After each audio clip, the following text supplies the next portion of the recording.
صل علی محمد محمد وعجل فرجهم۔ پروردگار عالم کا انتہائی احسان ہے اور یہ شب جمعہ ہے جو خاص کر رحمتوں و مغفرتوں کی شب ہے۔ آپ کے ہمارے مرحومین منتظر ہوتے ہیں، چاہے سالوں گزر گئے ان کی وفات کو، لیکن بہرحال اس دنیا کے اندر ہر انسان کو کچھ نہ کچھ خواہش ہوتی ہے کہ جو زندہ ہیں ان کی طرف سے کوئی نیکی، کوئی ثواب مرحومین تک پہنچے، تو آپ کے کچھ نہ کچھ مرحومین ہوں گے۔ شب جمعہ کو ایک خاص احترام کی نظر سے دیکھنا چاہیے، کوئی نہ کوئی کام ضرور ایسا کریں کہ جو آپ عام شبوں میں نہ کرتے ہوں، شب جمعہ میں ایکسٹرا کر لیں۔ تو مثال کے طور پہ دعائے کمیل پڑھ لیں، کوئی حدیث قصہ ہو یا قرآن کریم کی اور زیادہ کوئی تلاوت کر لیں، کوئی نیک عمل انجام دے دیں، کسی کی مدد کرنے میں، اسی طریقے سے صدقہ خیرات کرنے میں اندر، تو کوئی نہ کوئی کام ایکسٹرا ہونا چاہیے۔ نہیں معلوم یہ جو زمانے ہیں، یہ جو جگہیں ہوتی ہیں، یوں لگتا ہے جیسے یہ بھی وجود رکھتی ہیں۔ اگر مثال کے طور پر قرآن کریم کا نسخہ وجود رکھتا ہے، مسجد وجود رکھتی ہے، تو شاید شب جمعہ کی بھی کوئی حیثیت ہے تو کہیں نہ کہیں کام آئے گا، اور انشاءاللہ شب جمعہ کے اوپر جو بھی آپ انجام دیں گے یہ اہل بیت اطہار علیہ السلام کی خوشنودی کا سبب بنے گا۔ آپ شاید ملاحظہ کریں گے کہ اہل بیت کے چاہنے والوں میں شب جمعہ کا احترام ہے، دوسری قوموں کے اندر اتنا نہیں ہے۔ تو مجھے یاد آتا ہے کہ ایک روایت بھی ہے کہ کسی نے مولا سے پوچھا کہ مولا آپ نے شب جمعہ کا اتنا احترام بتایا، باقی قوموں میں کیوں نہیں ہے؟ تو فرمایا کہ اللہ نے ان کو ہم سے دوری کی وجہ سے اس شب کی برکتوں سے دور کر دیا۔ تو آپ الحمدللہ اہل بیت کے چاہنے والے ہیں، ان کے ماننے والے ہیں، آپ شب جمعہ کا احترام کریں، کوئی خاص کوئی عمل انجام دیں تاکہ انشاءاللہ اہل بیت کی رضایت کا سبب بنے گا، انشاءاللہ خدا کی خوشنودی کا سبب بنے گا۔ خداوند متعال کے حضور اس شب کی مزید برکتوں کے حصول کے لیے، اپنے لیے اور تمام مرحومین کے لیے، اور وقت کے امام کے حضور ادائے احترام کے لیے، ان سے اپنے تعلق کے اظہار کے لیے، بیعت کی تجدید کے لیے درود بھیجیں۔ محمد و آل محمد صلی علی محمد آل محمد وعجل فرجهم۔ خداوند متعال نے دین مبین کو کچھ حقیقتوں کے اوپر بیس کیا ہے۔ کچھ دین کی تعلیمات ایسی ہوتی ہیں جو خدا چاہتا ہے ہم قرآن سے سیکھیں، حدیث سے سیکھیں، لیکن کچھ چیزیں ایسی ہوتی ہیں جن کو قرآن و حدیث سے پہلے ہمیں سمجھنا ہے۔ مثلا اگر کوئی ہم سے یہ کہے بھائی خدا ہے، اس پہ دلیل کیا ہے؟ ہم نہیں کہہ سکتے قرآن کریم میں یہ لکھا ہے۔ قرآن کریم سے دلیل لا سکتے ہیں، لیکن کوئی اگر خدا کو مانتا ہوا نہیں مانتا ہوا تو وہ قرآن کو کیوں مانے گا؟ تو یہ نہیں کہہ سکتے کہ خدا کے اوپر دلیل چونکہ قرآن میں لکھا ہے، یہ نہیں کہہ سکتے۔ ہاں مثلا ممکن ہے خدا نے دلیل دی ہو، لو کان فیہما الہۃ الا اللہ لفسدتا، کہ اگر اس کائنات کے اندر خدا کے علاوہ اور بھی خدا ہوتے تو یہ زمین آسمان فاسد ہو جاتی۔ ہاں یہ دلیل بنا کے دے سکتے ہیں، لیکن آیت کو نہیں پیش کر سکتے۔ تو اس طرح عقائد کا جو معاملہ ہوتا ہے وہ کسی کی پیروی میں نہیں ہوتا، انسان کو اپنی عقل سے سوچنا ہوتا ہے، اور اس میں روایات کی ہمیں مدد ملتی ہے، آیات قرآنی کی مدد ملتی ہے۔ اسی طرح مثلا اگر کوئی شخص یہ سمجھ لے عقیدے کے اندر اور مانتا ہو کہ خدا عادل ہے، خدا ہے اور خدا عادل ہے، تو بغیر آخرت کے معنی کوئی حل نہیں ہو سکتا، کوئی راستہ نہیں ہے۔ اگر خدا ہے اور خدا عادل ہے پھر قطعاً آخرت ہے۔ آخرت کیا مطلب؟ یعنی ایک ایسا وجود اور زندگی کا مرحلہ جس میں یہ مادیات نہیں ہیں، اس سے بڑھ کر کچھ ہے۔ اگر خدا ہو اور خدا عادل ہو جیسے کہ ہے، اور آخرت بھی نہ ہو، نعوذ باللہ، بس یہ دنیا ہو، تو پھر عدل نہیں ہو سکتا، عدل ممکن نہیں ہے۔ نہ جزا میں عدل ہو سکتا ہے، نہ سزا میں عدل ہو سکتا ہے۔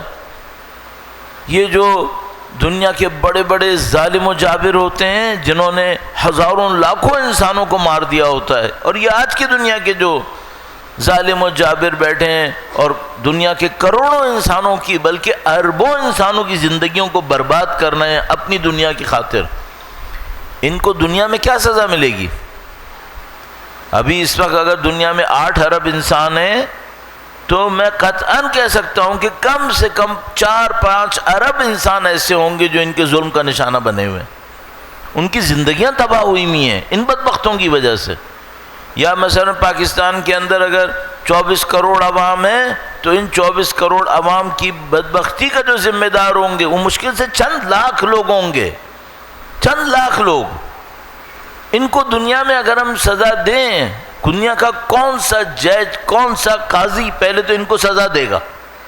سب کچھ پہ تو ان کا کنٹرول ہے۔ اگر سزا دے، کیا سزا دے گا؟ فرعون جیسے کو یذبح ابناءہم ویستحیی نساءہم، اتنے بچے اس نے مارے 10,000۔ یہ قابض ریاست جس نے 60,000 سے زیادہ بے گناہ غزہ کے اندر مار دیے، 20,000 30,000 کے قریب بچے مار دیے، ان بدبختوں کو کیا سزا دے انسان دنیا کے اندر؟ اگر عدالت لگ بھی گئی، ایک تو نہیں معلوم، دنیا میں تو کوئی عدالت ہے ہی نہیں ایسی جو ان کو سزا دے دے، لگ بھی گئی اور ان کو مجرم کہہ بھی دیا، کیا ہوا؟ وہ ICC نے کہہ دیا کہ یہ مجرم ہے، مثلا کیا ہوا؟ وہ دندناتا پھر رہا ہے، کون روک رہا ہے اس کو؟ چلو روک لیا، سزا دینے پہ آ گئے، کیا سزا دیں گے؟ ایک دفعہ سزا موت۔ کتنے مارے ہیں؟ 60,000۔ کتنی نسلوں پہ اثر جانا ہے اس کا، کتنے دلوں کو غمزدہ کیا ہے، کتنے زندگیوں کو محروم کیا ہے، اس کو کیا سزا ملے گی؟ کوئی سزا نہیں، دنیا میں کیا سزا ملے گی؟ اسی طرح اگر کسی کو جزا دینی ہے تو مثال کے طور پر میں اگر اس صدی کی بات کروں جس میں میں نے زندگی گزار لی، تو مثلا اگر کوئی کہے کہ ہم آیت اللہ خمینی کو اس کی جزا دینا چاہتے ہیں جو انہوں نے کیا، کیا جزا دیں گے؟ یہ رہبر شہید کو جزا دینا چاہیں، کیا جزا دے دیں گے؟ کچھ بھی نہیں دے سکتے۔ جو کچھ انہوں نے کیا عالم اسلام کے لیے، تشیع کے لیے، دین کے لیے، مذہب کے لیے، انسانوں کے لیے، کوئی اس کو کیا جزا دے گا انہوں؟ تو یہ جو دنیا ہے، اگر خدا ہے اور خدا عادل ہے اور قطعاً ایسا ہے تو پھر یہ دنیا کافی نہیں ہے، اس کا مطلب ہے ایک آخرت ہے۔ اور جیسے آپ یہ کہتے ہیں ایک آخرت ہے، اس کا مطلب کیا ہے؟ دوسرا فوری نتیجہ یہ آتا ہے، اس کا مطلب ہے یہ امتحان ہے، اس کا مطلب ہے یہ امتحان ہے۔ اب قرآن کریم ارشاد فرماتا ہے کہ ہم جیسے کسی کو بصیرت دیتے ہیں فوراً اس کو یہ بات سمجھ میں آ جاتی ہے کہ یہ امتحان ہے۔ 2 شواہد عرض کروں گا، درود بھیجے گا محمد و آل محمد پر۔ اللہم صلی علی محمد و آل محمد وعجل فرجہم۔ ایک آدھ بندے کی غلطی کو صبر کروں گا کہ تبرک کھائے، زیادہ برداشت نہیں کروں گا، ایک آدھ دفعہ چل جائے گا، اب اور نہیں کرنا ہے، ٹھیک ہے؟ پروردگار اللہم صلی علی محمد وآل محمد وعجل فرجہ۔ نہیں سیکھا ابھی بھی؟ ہاں، جو ابھی بھی کھا رہا ہے مجھے مت سوچنا میں دور بیٹھا ہوں میں اشارہ بھی کر دوں گا پھر۔ اب اس طرح مجھے معلوم ہے مجلس کے ساتھ کیا ہونے والا ہے، اگر اجازت دے دی بہت برا ہوگا یہاں پہ۔ اور یہ میں آپ کو ایک اور بات بتا دوں، ہم لوگ اس ایج کے حصے پہ آ گئے ہیں نا، اب وہ کیا کہتے ہیں انگلش میں، we have nothing to lose, اب دینے کے لیے کچھ نہیں ہے ہمارے پاس، تو ہم بہادر ہو جاتے ہیں۔ جب اب چھیننے کے لیے کچھ ہے ہی نہیں، کیا چھین لے گا کوئی، تو ہم بہادر ہو جاتے ہیں۔ جن کا کیریئر بیچ میں ہوتا ہے نا وہ اتنی بہادری نہیں دکھا پاتے، ان کو بہت ساری چیزیں سوچنی پڑتی ہیں، تو ہم لوگ بہادر ہیں، لیکن ایک میں بات بتا دوں، کچھ عرصے میں مر جائے گی یہ نسل، پیچھے والے شاید اتنے بہادری نہیں دکھا پائیں گے، اور پھر وہ کہیں گے کہ اب معاشرے میں چل ہی گیا ہے تو چلو اب اس سے کیا لڑنا، اس طرح کی باتیں ہو جائیں گی، پھر معاملہ خراب ہو جائے گا۔ تو ابھی اس کو یہیں پہ سنبھال لو، اس سے آگے نہیں جانے دو۔ الحمدللہ آپ تو الحمدللہ بہت طریقے سے کام کرتے ہیں، الحمدللہ یہ محلہ مشہور ہے الحمدللہ اچھے طریقے سے۔ ایک آدھ دفعہ بھی میں غلطی دیکھتا ہوں نا تو میں اس لیے روک دیتا ہوں کہ ایسا نہ ہو بات بڑھ جائے، کوئی سمجھے کہ نہیں یہ غلطی نہیں ہے، اس لیے میں روک دیتا ہوں، ورنہ الحمدللہ آپ لوگ پرانے یہاں پہ ہیں۔ اور میں ہمیشہ ایک بات کہتا ہوں، الحمدللہ سارے محلوں میں ایسا ہی ہے، جتنے بھی ہمارے دشمن آتے ہیں ہمیں دھمکیاں دیتے ہیں، یاد ہے وہ ایک کہتا تھا میں ایسا کر دوں گا، شیعوں سے کوئی ہاتھ نہیں ملائے گا کراچی میں. تو میں ان سب کو ہی بولتا تھا کہ تم لوگ احمق ہو، تم لوگ بے وقوف ہو، ہم لوگ یہاں پر ہمیشہ سے ہیں، ہم ہمیشہ رہیں گے. ہمارے سامنے یہ ہلاکو خان بھی آ کے چلا گیا ہے، ٹھیک ہے. ہم اپنی جگہ سے نہیں ہلتے کیونکہ ہم امام کے نام پر ہیں، اپنے نام پہ نہیں ہیں. اگر ہم لوگ اپنے لیے ہوتے نا، اپنی نسلوں کے لیے ہوتے، اپنی زمینوں کے لیے ہوتے، اپنے گھروں کے لیے ہوتے، ہم مٹ چکے ہوتے. اپنے لیے نہیں ہے. یہ مولا ابو الفضل کا پرچم ہے، یہ سید الشہداء کا نام ہے. جب تک ہم مولا ابو الفضل کی خدمت میں ہیں کچھ نہیں ہوگا، ہم رہیں گے یہاں پہ. اور انشاءاللہ جب تک رہیں گے عزاداری بھی رہے گی، کوئی مسئلہ نہیں ہے انشاءاللہ تعالی. یہ سب گزر جائے گا. پروردگار انشاءاللہ عزاداری کو مزید سربلندی نصیب فرمائے. انشاءاللہ ان عزاداریوں کے صدقے میں ان کے وارث کے ظہور میں تعجیل فرمائے انشاءاللہ تعالی. ایک بار پھر درود بھیجے گا محمد و آل محمد صلی علی محمد آل محمد وعجل. خدا مختار فرماتا ہے کہ جب جادوگروں کے سامنے حضرت موسیٰ علیہ السلام نے عصا کو پھینکا، جیسے ہی عصا کو پھینکا اور وہ ان کا جادو ٹوٹا تو ان کو احساس ہو گیا کہ نہیں یہ جادوگر نہیں ہے، یہ کچھ اور ہے. جیسے ہی انہوں نے یہ احساس کیا کہ یہ کچھ اور ہے، وہ فرعون کے کنٹرول سے باہر آ گئے. اور فرعون نے ان کو دھمکی کی کہ تم آمنتم بہ قبل ان آذن لکم، تم کیسے اس پر ایمان لے آئے میری اجازت کے بغیر. انہوں نے کہا نہیں اب کچھ نہیں، فقد جو تجھے حکم کرنا ہے کر. ما انت قاض انما تقضی هذه الحیات الدنیا، تجھے جو حکم کرنا ہے کر، تو قضاوت کر ہی نہیں سکتا، تو ہم پہ حکم لگا ہی نہیں سکتا. کیوں؟ تو جتنا حکم لگائے گا وہ اس دنیا کے اندر کرے گا، اس سے آگے کچھ نہیں ہے تیرا. اور جیسے ہی انہوں نے حضرت موسیٰ علیہ السلام کو پہچانا، ان کی طاقت کو پہچانا، ان کے معجزے کو پہچانا کہ پیچھے خدا ہے، انہوں نے فوراً سمجھ لیا کہ یہ دنیا رہنے کی جگہ نہیں ہے، رہنا کہیں اور ہے. اسی طرح خدا متعال قرآن کریم میں ارشاد فرماتا ہے کہ زمین و آسمان کی خلقت میں نشانیاں ہیں اول الالباب کے لیے، صاحبان عقل کے لیے. کون لوگ ہیں یہ یتفکرون فی خلق السماوات والارض، یہ زمین و آسمان کی خلقت میں تفکر کرتے ہیں اور کیا کہتے ہیں؟ ربنا ما خلقت ھذا باطلا، خدا تو نے اس کو باطل خلق نہیں کیا ہے. یعنی اگر یہ زمین و آسمان کی خلقت بس اتنی ہوتی جتنی نظر آ رہی ہے تو یہ تو باطل تھا، اور تو باطل خلق نہیں کر سکتا. فقنا عذاب النار، تو خدایا ہمیں آگ کے عذاب سے محفوظ کر لے. اس کا مطلب کیا ہے؟ فوراً سمجھ گئے کہ اس کے بعد ایک اور دنیا آئے گی اور جو یہاں غلطی کرے گا اس کو وہاں سزا اٹھانی پڑے گی. تو یہ وہ بصیرت ہے جو انسان کے اندر آتی ہے. اب میں یہاں پہ ایک بات عرض کروں گا، اگر ہمیں آخرت کے بارے میں یقین نہیں ہے، آخرت کے بارے میں اطمینان والا یقین نہیں ہے، اس کا مطلب کیا ہے؟ اس کا مطلب یہ ہے کہ ہم نے کہیں سوچنے سمجھنے میں کمی کی ہوئی ہے. اور یہ جو سوچنے سمجھنے کی کمی ہے اس کو ہم کیا کہتے ہیں؟ اس کو ہم کہتے ہیں غفلت. چاہے زبان سے وہ کہے کہ اصول دین 5 ہوتے ہیں، یہ کافی نہیں ہے. اطمینان کیوں نہیں ہے؟ اطمینان چاہیے ہوتا ہے انسان کو. اگر اطمینان نہیں ہوگا تو وہ آخرت کے لیے قربانی کیوں دے گا؟ آخرت کے لیے اس وقت کی جو دنیا میں اس کو چیزیں مل رہی ہیں وہ کیوں چھوڑے گا؟ اطمینان چاہیے ہوتا ہے. صرف لفظ سے کہہ دینا کافی نہیں ہوتا ہے. تو ابھی اس کے لیے کیا کرنا چاہیے؟ یہ جو غفلت کی بیماری ہے اس کے لیے کیا کرنا چاہیے؟ اس کے لیے تھوڑا انسان کو غور و فکر کے اوپر ٹائم دینا چاہیے، تھوڑا گناہوں سے بچنا اور تھوڑا غور و فکر کے اوپر وقت دینا. غور و فکر کیا کرے؟ اب ایک سادہ سا ایک آدمی ممکن ہے جس کی کوئی زیادہ مثلا ایجوکیشن بھی نہیں ہے، تو ہم سے کہے گا بھائی میں کیا سوچوں؟ یہی سوچو خدا نے کیوں خلق کیا، خدا کیا چاہتا ہے، اس کے اوپر سوچو. سادہ سادہ باتوں کے اوپر سوچو، کیا خدا چاہتا ہے مجھ سے، مجھے کیا کرنا چاہیے. مثلا ایسی ایک بات عرض کر رہا ہوں، خدا سب کی حفاظت فرمائے انشاءاللہ پاکیزگی کے ساتھ، ہدایت کے ساتھ. اگر کوئی مجھ سے کہے آج رات تمہاری آخری رات ہے، کوئی آرزو ہے کہ میں کر لیتا موت سے پہلے؟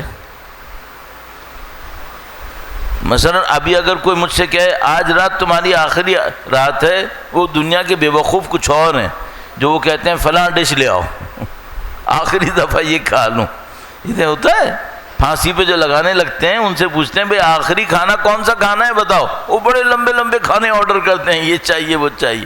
بدبخت مر رہا ہے اور شکم کی لگی ہوئی ہے اس کو. اگر ہم سے کوئی یہ کہے آج رات آخری رات ہے، کیا کرنا چاہو گے؟ وہ ابھی کر لو، ابھی کر لو. مثلا کوئی یہ کہے گا اگر میری آخری رات ہے نا تو مثلا میرے ماں باپ شاید مجھ سے اتنے خوش نہیں تھے، مجھے معافی مانگنی تھی، اب مانگ لو. کیوں انتظار کر رہے ہو آخری رات کا؟ آخری رات پوچھ کے تھوڑی آتی ہے.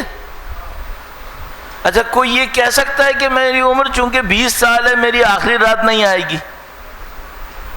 کیسے ہو سکتا ہے؟ بچے نہیں مرے، جوان نہیں مرے، کون سی عمر کا بندہ نہیں مرا ہے جو میں کہوں میرے مرنے کا چانس نہیں ہے؟ مرے ہیں سب.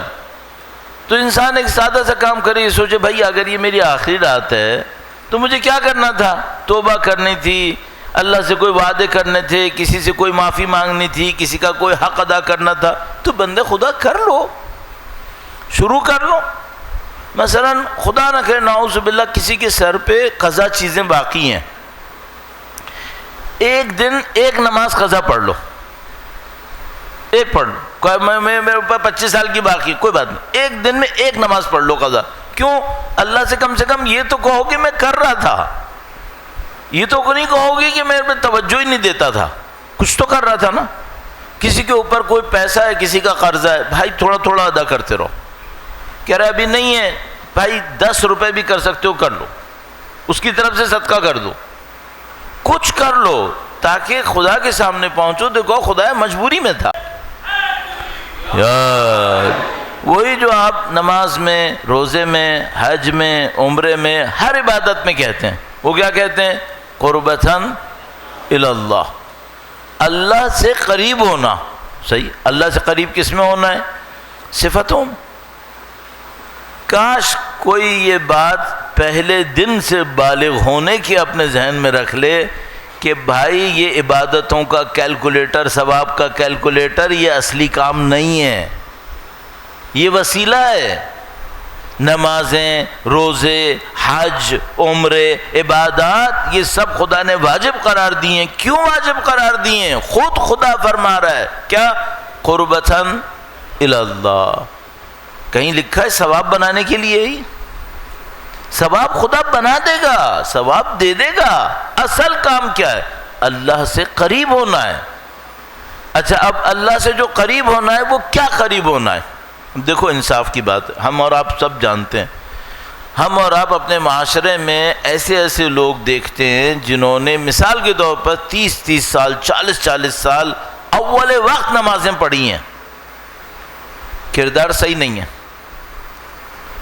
وہ کوئی کہتا تھا کہ اس نے نہ آج تک کوئی جماعت کی نماز چھوڑی ہے اور نہ کوئی رشوت چھوڑی ہے، دونوں کھاتا ہے. نماز جماعت میں سب سے آگے بیٹھتا ہے اور حرام کھانے میں سب سے آگے ہوتا ہے. کیوں ایسا ہے بھائی؟ اچھا ہیں پاکستان میں یا نہیں ہے؟ قطعاً ہے. کیوں ہے ایسے؟ ان کو سمجھ میں ہی نہیں آئی کہ عبادتیں ہیں کیوں. یہ سمجھ رہے ہیں جیسے بینک اکاؤنٹ کے اندر ہوتا ہے، اتنے پہ پہنچ جاؤ تو یہ ہو جائے گا، اتنے پہ پہنچ جاؤ یہ ہو جائے گا. پتہ نہیں گورنمنٹ کا کوئی ادارہ بنا ہوا ہے، ایسا کچھ ہے. بھائی یہ خدا ہے اور وہ خدا بھی عادل ہے. اس کو اس سے سروکار نہیں ہے کہ تم نے 40 سال نمازیں پڑھی یا نہیں پڑھی. ہاں وہ واجب ہے، وہ پڑھنی پڑیں گی ورنہ جہنم میں جانا ہے. اصل سروکار کیا ہے؟ اصل سروکار یہ نماز بے حیائی برائی سے روکتی ہے. اس بے حیائی برائی کا کیا ہوگا؟ یہ سروکار ہے.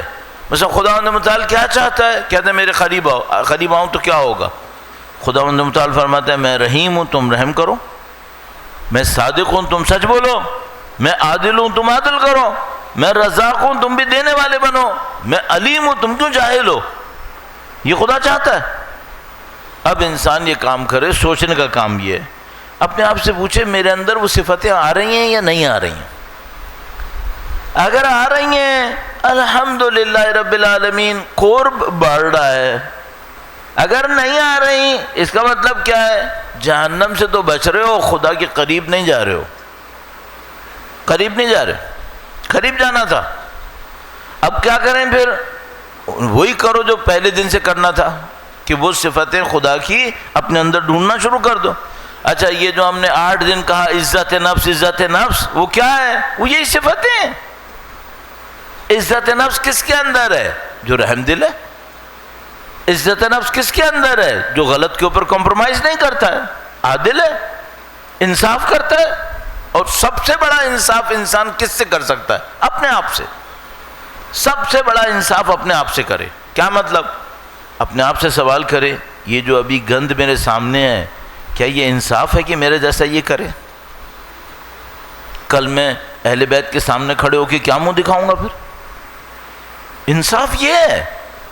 تو اس طریقے سے لے کے آگے بڑھے، خود بخود صفات انسان کے اندر آنے لگتی ہیں، خود بخود اس کے اندر بہتری آنے لگتی ہے۔ اب یہ وہ تعلیمات ہیں جو اہل بیت اطہار علیہ السلام نے اپنی زندگی کے ذریعے ہمیں دی ہیں۔ اب اس میں غفلت کیا تھی؟ جو میں نے عرض کر دیا، وہ عبادتیں کرتا رہتا ہے اور وہ صفات پہ توجہ نہیں دیتا۔ اب اس میں جو بہت بڑی ایک مشکل آتی ہے، جو میں خاندان کے اوپر بہت اصرار کر چکا ہوں، آخری آج کا دن ہے اور بس کل کا دن ہے، تو اب بالکل اختتام پر ہیں ہم لوگ، دوبارہ واپس نہیں جا سکتے، لیکن ایک مشکل جو خاندان کے اندر آتی ہے وہ میں آپ کی خدمت میں عرض کرنے کی کوشش کرتا ہوں۔ وہ پازیٹیو بھی ہے اور نیگیٹو بھی ہے، اچھی بھی ہے بری بھی ہے۔ درود بھیجے گا محمد و آل محمد پر۔ اللہم صلی علی محمد و آل محمد وعجل فرجہ۔ اللہ اکبر، یا رسول اللہ، یا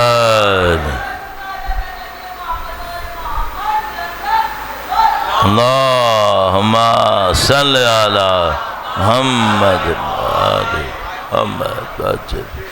بھائی فرض کر لیں کہ میں باپ ہوں، میرا بیٹا ہے، میں اپنے بیٹے سے کیا کہتا ہوں؟ بیٹا ایسی تلاوت کرو کہ محلے میں تم سے اچھی تلاوت کوئی نہ کرتا ہو۔ صحیح ہے؟ مثلا محلے میں ایک کلاس ہو رہی ہے، سب سے زیادہ نمبر تمہارے ہونے چاہیے، ایسا ہو کہ پوری دنیا کو پتا ہو سارے نمبر تمہارے ہوتے ہیں۔ صحیح ہے؟ اچھا یہ بری بات ہے یا اچھی بات ہے؟ بظاہر تو اچھی بات ہے۔ بابو یہ تھوڑی کہہ رہا ہے گانا گانے میں اول آؤ، وہ کہہ رہا ہے تلاوت میں آؤ، قصیدے میں آؤ، نعت میں آؤ، نوحے میں آؤ، اور اس طریقے کی باتیں کر رہا ہے۔ اچھی بات ہے، اس میں کیا بری بات ہے؟ ایک بری بات، صرف ایک غلطی ہے، وہ کیا؟ یہ لوگوں کو دکھانے کی موڈ میں بیٹھا ہوا ہے، یہ غلطی ہے۔ یہ نہ کہے لوگوں کے درمیان ایسے آ جاؤ، ٹاپ پہ آ جاؤ، یہ نہ کرے کہ بیٹا تلاوت سیکھو، تلاوت سیکھنے میں فضیلت ہے، بس یہ کرے۔ اب آپ کہیں گے اس میں ایک ذرا سا فرق ہے، آپ کیوں اتنا مکھی پکڑ رہے ہیں، ذرا سی بال پکڑ رہے ہیں؟ بھائی یہ بال بچے کے دماغ میں بیٹھتا ہے۔ ابھی آپ نے یہ کہا سب کے سامنے، بیٹا میری ناک نہیں کٹوانا، ایسے کرنا ویسے کرنا، صحیح ہے۔ اچھا اب اس کے ذہن میں کیا بیٹھ گیا؟ لوگ بہت امپورٹنٹ ہیں۔ کل یہ لوگ اس سے کہیں گے پیسہ نہیں ہے تو کچھ نہیں ہے، تلاوت کیا بیچتی ہے، نعوذ باللہ تعالی۔ پھر یہ کہاں جائے گا؟ پھر یہ پیسے کے پیچھے بھاگے گا۔ کس نے سکھایا؟ آپ نے سکھایا۔ آپ نے تو تلاوت سکھائی تھی، تو لوگوں کو کیوں بیچ میں لائے تھے؟ خدا کو کیوں نہیں لائے تھے؟ بچے سے بولو بھائی تلاوت قرآن فضیلت رکھتی ہے، اللہ اس کو پسند کرتا ہے، اللہ کی خاطر قرآن پڑھو، ختم۔ اول آئے نہیں آئے کوئی مشکل نہیں ہے، دین سیکھو، نمبر کتنے آئے پرابلم نہیں ہے، دین سیکھو، خدمت کرو، مثلا قصیدہ پڑھو، نوحہ پڑھو، حدیث قصہ پڑھو، فلاں دعا پڑھو، کس کے لیے پڑھو؟ لوگوں کو چھوڑ دو، اللہ کے لیے کرو۔ پسند آیا، لوگوں کو پسند آیا، تم اپنی کوشش پوری کرو، ختم ہو گئی بات۔ اب لوگوں کو اب چھوٹی سی، آپ کہیں گے بہت چھوٹی سی بات ہے، بھائی یہ چھوٹی سی بات ہی تو مصیبت بنتی ہے۔ کل یہ لوگ اس سے کچھ اور ڈیمانڈ کریں گے، اور ہم نے اس کے سامنے لوگوں کو اتنا بڑا بنا دیا ہے، یہ وہاں سے نہیں ہٹ پائے گا۔ پھر میں بہت زیادہ معتقد نہیں ہوں بچوں کو بغیر کسی علم اور صلاحیت کے ممبر کے لیے پریکٹس دینا، میں اس کا معتقد نہیں ہوں۔ میرے خیال میں ایسا نہیں ہونا چاہیے۔ اس سے بچوں کے اندر شروع سے ایک اوپر آنے کی ایک طاقت سی اور مقابلہ سا شروع ہو جاتا ہے۔ ایک خاص تربیت ہونی چاہیے، اس کے بعد کسی کو وہاں بھیجنا چاہیے۔ ہمارے پاس فقہ میں کہتے ہیں، روایت میں موجود ہے کہ بھئی جب تم نے سود کے احکام نہیں سیکھے ہیں تو تم بزنس مت کرو، ورنہ تم سود میں یا دھوکے بازی میں پھنس جاؤ گے۔ اب سوچیں کہ بزنس کرنے کے لیے روایت ہم سے کہہ رہی ہے کہ بھائی پہلے کام سیکھو. ابھی اس بچے نے اپنی تربیت پہ کام کیا نہیں ہے, ہم نے اس کو جناب علی ایک پلیٹ فارم دے دیا. کیا بچے گا اس بچے کے اندر؟ شروع دن سے اس کو اتنا پش کیا, اس کو اتنا پش کر دیا, اس کے لیے تو ایک بت بن گیا ہے یہ ہونا. کل اگر اس کو دین کے نام پہ پیچھے ہٹنا پڑا, وہ نہیں ہٹے گا, وہ اپنی شہرت سے پیچھے نہیں ہٹے گا. پھر یہ وہ کام تھا جو ہمیں سوچ سمجھ کے کرنا تھا. اب یہ ہے کہ بچوں کو انکریجمنٹ بھی دینا ہے, ان کو حوصلہ بھی دینا ہے, لیکن یہ کہ یہ حرکت نہیں کرنی ہے کہ ان کے لیے لوگوں کی تعریف بڑی بن جائے. بہت باریک سی لائن ہے یہ, لیکن یہ باریک سی لائن ہی تباہی کر رہی ہوتی ہے. تو اب یہ جو والدین ہیں ان کا کام بہت مشکل ہے. حقیقت یہ ہے, وہ کسی نے مثال میں کہا کہ بھئی اگر آپ سے کوئی یہ کہے کہ آپ پانی کا ایک جہاز چلائیں جس میں 5000 بندے بیٹھے ہیں, آسان ہے یا مشکل ہے؟ مشکل ہے. 5000 بندوں کی جان آپ کے ہاتھ میں ہے. تو اس نے کہا کہ میں گارنٹی سے کہہ رہا ہوں بچوں کی تربیت اس سے آسان نہیں ہے. کیوں؟ تم 5000 بندوں کی بات کر رہے ہو, تم جس بچے کی تربیت کرو اس کی نسل میں کتنے آنے ہیں ابھی تمہیں کیا پتا؟ خدا نہ کرے یہ بچہ اگر کسی خرابی میں پھنس گیا, اس نے معاشرے کے اوپر کیا ستم ڈانا ہے. 5000 کی بات نہیں رہے گی, پھر پتہ نہیں کیا ہونے والا ہے. تو اس طریقے سے تھوڑا سا دیکھ بھال کے کام کرے آدمی اپنے بچوں کے ساتھ. جو بھی کہے, جس کمپٹیشن میں ان کو ڈالے, سوچ سمجھ کے ڈالے. اور بہتر یہ ہے کہ بجائے یہ کہ ہم ان کو مقابلوں کی یہ رسم دیں کہ دوسروں کے مقابلے میں تم نے اوپر آنا ہے, یہ نہ کریں. خدا کے سامنے بہتر بننا ہے. اور جیسے میں نے عرض کیا, خدا ہم سے چاہتا ہے قربتاً الی اللہ, اللہ کے قرب کی طرف آگے بڑھنا ہے. یہ اصلی معنی کا. جو یہ کام کرے گا خود بخود اس کے اندر ایک عزت نفس ہوگی, خود بخود اس کے اندر اپنے لیے ایک احترام ہوگا, پست کام نہیں کرے گا کبھی.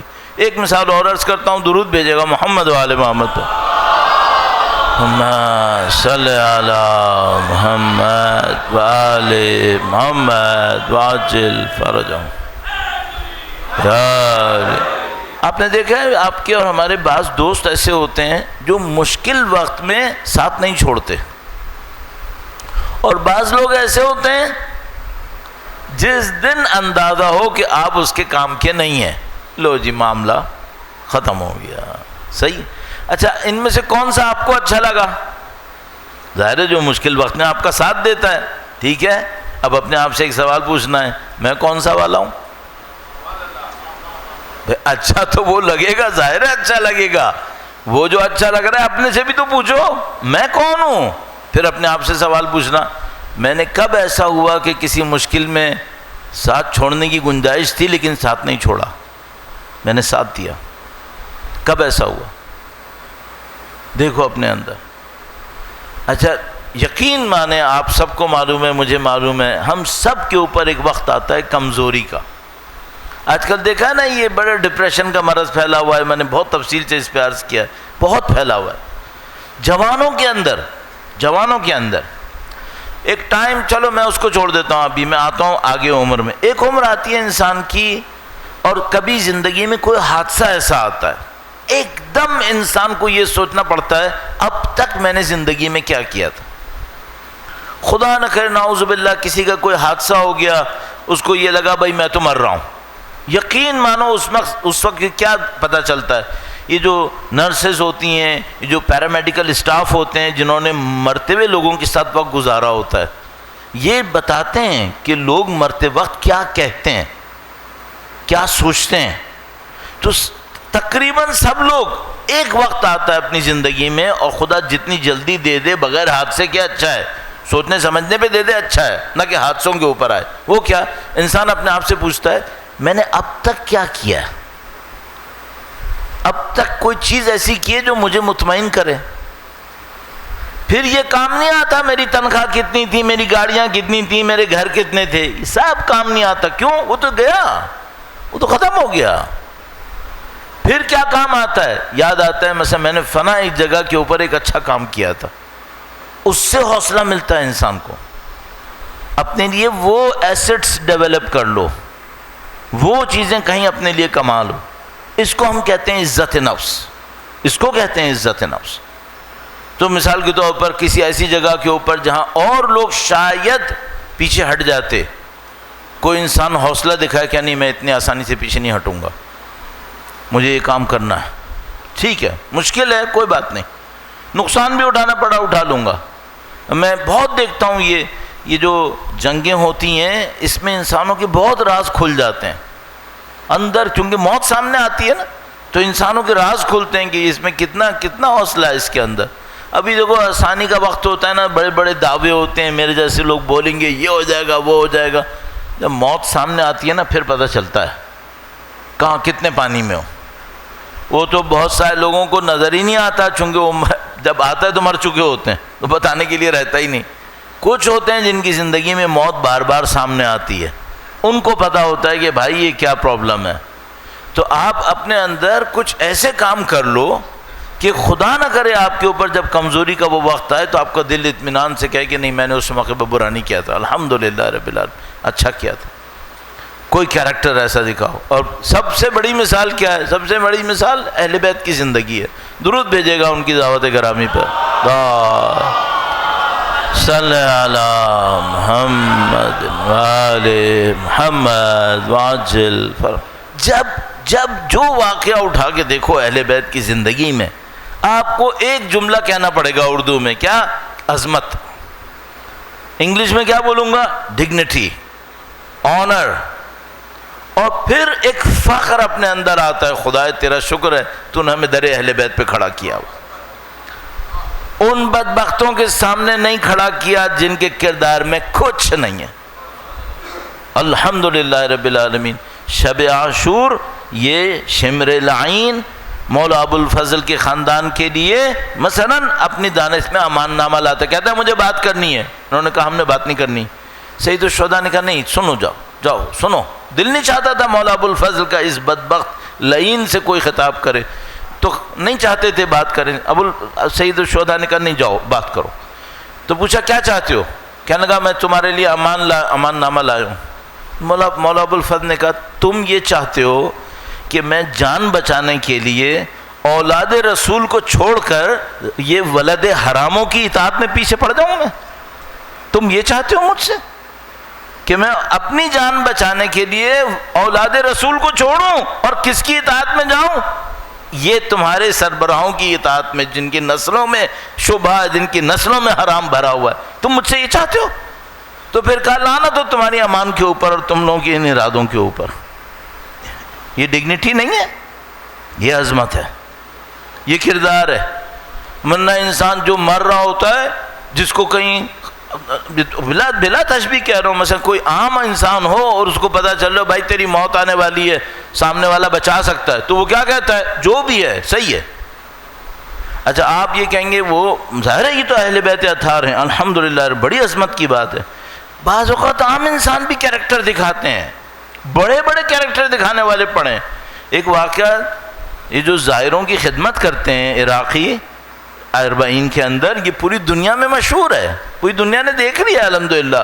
دیکھو مصنوعی کام کرتے نا عراقی، 1 سال کر لیتے، 2 سال کر لیتے، ختم ہی نہیں ہو رہا ہے، ختم ہی نہیں ہو رہا ہے۔ ہم ٹھیک ہے عراقیوں میں کچھ غلط تجربے بھی کسی کے ہو گئے ہوں گے، لیکن معمولاً عراقی عجیب ہیں اس معاملے کے اندر۔ تو ایک واقعہ بیان کرتے ہیں، ایک ایرانی کے ساتھ یہ ہوا تھا، اس نے بیان کیا، میں آپ کی خدمت میں تھوڑا سا عرض کرتا ہوں، ویسے آپ نے کہیں نہ کہیں پڑھ لیا ہوگا، درود بھیجے گا محمد وآل محمد پر، صلی علی محمد وآل محمد وعجل پر۔ میں بھی ایک دفعہ جب مشی میں گیا تھا بہت پہلے، تو ایک عراقی میرے پیچھے پڑ گیا، کہنے لگا کہ چلو میرے ساتھ۔ میں نے کہا بھائی مجھے نہیں جانا، میں تو یہاں پہ رکوں گا بھی، میں کچھ لوگوں کے ساتھ۔ کہنے لگا نہیں میرے ساتھ چلو، میرا گھر ہے، میں وائی فائی بھی دوں گا، یہ کروں گا وہ کروں گا۔ میں نے کہا بھائی خدا کو مانو میں نہیں جا سکتا ہوں۔ اب میں اس کو نہیں بتانا چاہتا بھائی میں مولوی ہوں ان لوگوں کا، میں ان کو چھوڑ کے کہاں جاؤں گا۔ وہ بہرحال اس کو بڑی مشکل سے میں نے ٹالا۔ تو ایک بندہ ایرانی کہنے لگا کہ ایک میرے پاس آیا، میرے پیچھے پڑ گیا کہ بھائی مجھے جانا ہے، مجھے چلو میرے ساتھ گھر۔ اس نے کہا بھائی میں نہیں جانا چاہ رہا ہوں۔ اس نے کہا نہیں میرے ساتھ چلو۔ کہنے لگا اچھا چلو چلتا ہوں۔ کہنے لگا ایک بات بتا دوں، تھوڑا فاصلے پر ہے۔ اس نے کہا ہمیں نہیں پتا تھا کتنے فاصلے پر ہے۔ کہنے لگا 15-20 کلومیٹر اندر لے گیا ایک گاؤں کے اندر۔ اور جناب جب وہ گاؤں کے اندر یہ زائرین کو لے کر آیا ہے، مطلب 8-10 کو ایرانی تھے، پورے گاؤں میں ہلچل مچ گئی کہ سید الشہداء کے ظاہر گاؤں کا مہمان آ گیا. اللہ اکبر. کہنے کو سارے گھر والے نکل گئے، اب سب آوازیں نکال رہے ہیں، نعرے لگا رہے ہیں، یہ ہے وہ ہے. اور یہ جو لے کر آیا ہے یہ تو اپنی وہ جناب علی وہ ٹور میں آ گیا کہ بھائی میرے مہمان ہیں، اور یہ وہ لے کر آیا. تو اس کے ہمسائے میں ایک بندہ آیا اس کے سامنے. اس نے کہا دیکھ تیرے پاس 8 مہمان ہیں، 2 مجھے دے دے. کہنے لگا ایک بھی نہیں دوں گا، 8 کو میں لے کر آیا ہوں، ان کو میں اپنے گھر میں رکھوں گا، یہ میرے مہمان ہیں، سید الشہداء کے ظاہر ہیں، میں تو ایک آدمی نہیں دوں گا. اب وہ اس سے لڑنے لگا کہ بھئی مجھے دو کم از کم 2. اس نے کہا میں ایک بھی نہیں دوں گا، کسی صورت میں نہیں دوں گا. اب پیچھے کی بات کیا تھی؟ ان دونوں کے درمیان جھگڑا تھا. جو میزبان بنا ہوا تھا اس کے بیٹے پر الزام تھا کہ اس ہمسائے کا کوئی لڑکا اس نے مارا ہے. سمجھ رہے ہیں؟ یہ جو میزبان تھا اس کا بیٹا قتل کے الزام میں اندر تھا، اور جو مقتول تھا وہ دوسرا ہمسائے کا بیٹا تھا جو اس سے مہمان لینے آیا تھا. تو ان دونوں کی جنگ تھی، لیکن مہمان لینے کے لیے وہ اس کے پاس آیا، کہتا ہے 2 مہمان دے دو مجھے. اس نے کہا میں نہیں دوں گا. کہنے لگا دیکھو ایک کام کرو، یہ مہمان مجھے دے دو، میں اپنے بچے کے خون سے گزر جاؤں گا. اللہم صلی علی محمد وآلہ. کہنے لگا تمہارا بچہ میرے بیٹے کے قتل کے الزام میں پھنسا ہوا ہے، میں اپنے بیٹے کے خون سے گزر جاؤں گا، یہ مہمان مجھے دے دو. اس نے کہا جاؤ میرے بیٹے کو پھانسی چڑھا دو، مہمان نہیں دوں گا میں. اب اسے کوئی کیا بولے گا، اسے کوئی کیا کہے؟ یہ عجیب انسانوں کے اندر ایک جذبہ آ جاتا ہے. اس نے کہا نہیں، ایک بیٹا نہیں، مجھے زائرین کی خدمت کرنے کے لیے باقی بھی ڈالنے پڑے میں ڈال دوں گا، زائرین کو نہیں چھوڑوں گا. میں یہ بے عزتی نہیں لے سکتا کہ میں گھر آئے مہمان کو ظاہر کو کہیں اور دے دوں گا، یہ نہیں دوں گا میں.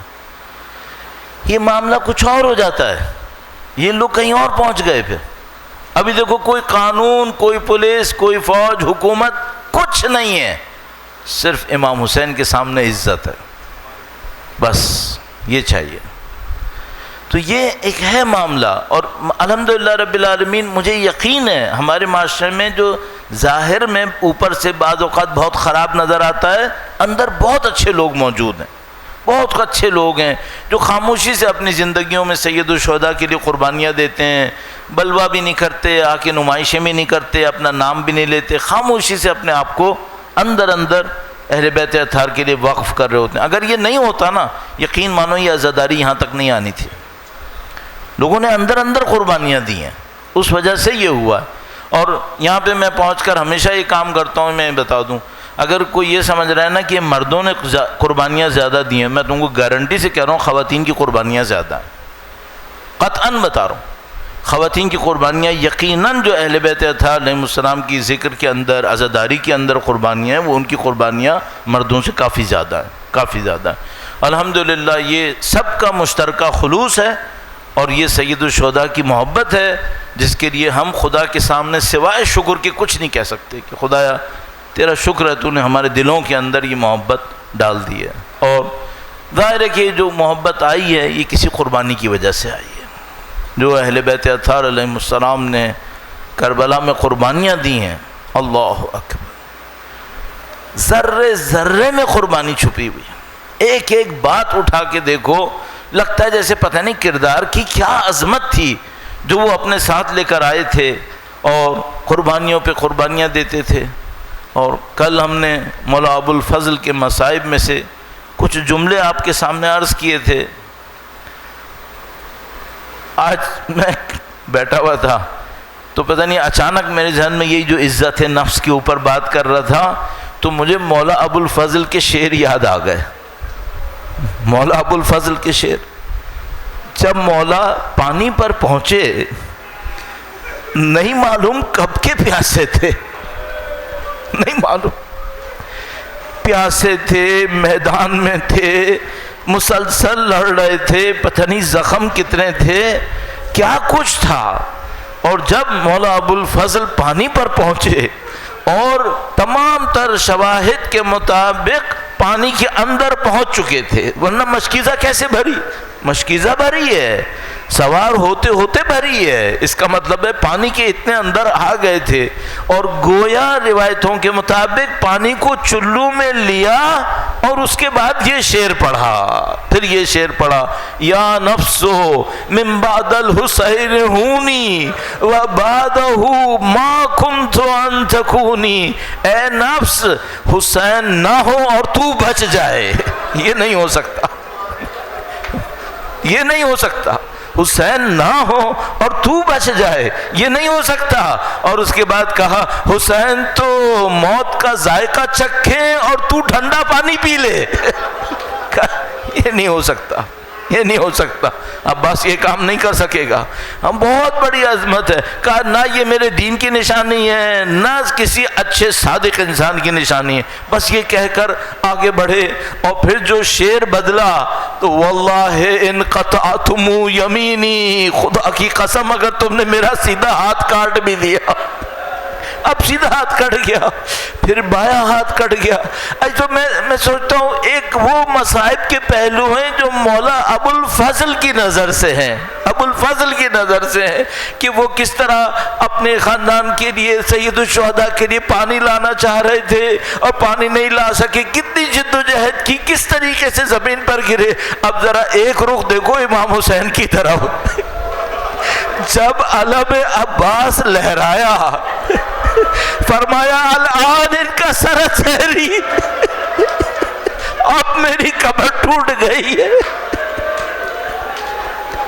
یہ پہاڑ کی طرح ہے امام حسین۔ اگر امام حسین کہہ رہے ہیں نا میری کمر ٹوٹ گئی ہے، یہ کوئی بہت بڑا معاملہ ہے۔